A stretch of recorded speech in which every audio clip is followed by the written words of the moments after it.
wake up.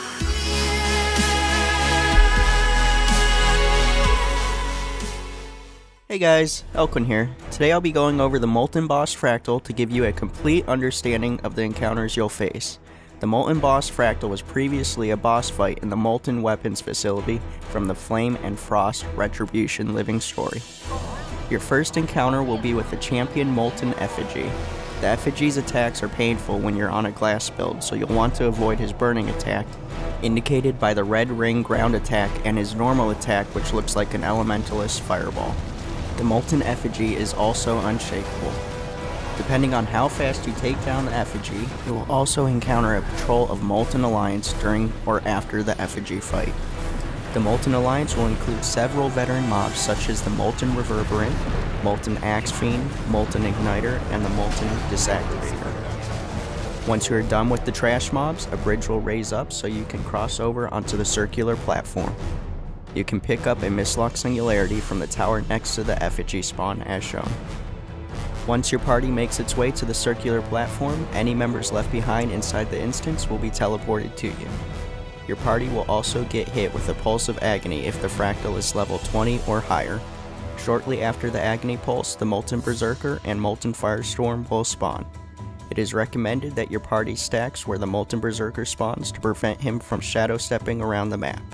It is recommended that you remain stacked on the Molten Berserker and burn him down as fast as possible. The Molten Berserker has 4 attacks.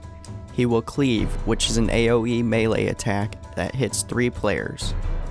This attack is a 4-part chain of cleaves that will end in a shockwave in front of him.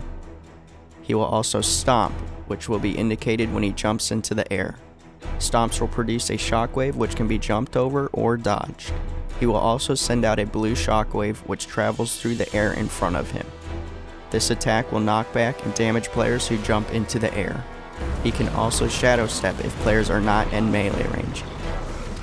As soon as the Molten Berserker is killed, any defeated players will respawn in the circular platform with full health, and the Molten Firestorm will start into the second phase with recovered health. At this point, players should go into the center of the platform. The Molten Firestorm will pick up the Molten Berserker's gloves and will create a storm on the platform that encircles the center of the stage. Players who get caught in the storm will get knocked back and can be thrown off the stage to their death. The Molten Firestorm has the same attacks he had during the previous phase with the addition of the storm around the platform. His attacks include a lingering area of effect field, which will also cause burning and agony, and a bouncing projectile, which causes burning and agony as well. If the party wipes during this phase, they will restart at the second phase. Now let's go back and explain some additional parts that come into play during the Molten Boss fight. During the fight with both the Berserker and Firestorm, each time one boss loses 25% health, the other one will become enraged, which increases the rate at which he uses skills. You can remove this buff by hitting the enraged boss the total amount of times he has stacks, which would be 50. After the enraged has been removed, the boss will become stunned for a few seconds. It is recommended that you ignore removing Enrage and just focus on burning the other boss down. If your party decides to kill the Molten Firestorm first, the Molten Berserker will pick up the Molten Firestorm's jetpack and gain the ability to cause a fiery shockwave stomp and cause debris to fall onto the platform. Your party may want to do this for the achievements associated with the Molten Boss Fractal. And that does it for the Molten Boss Fractal. I hope you picked up some useful information from this guide.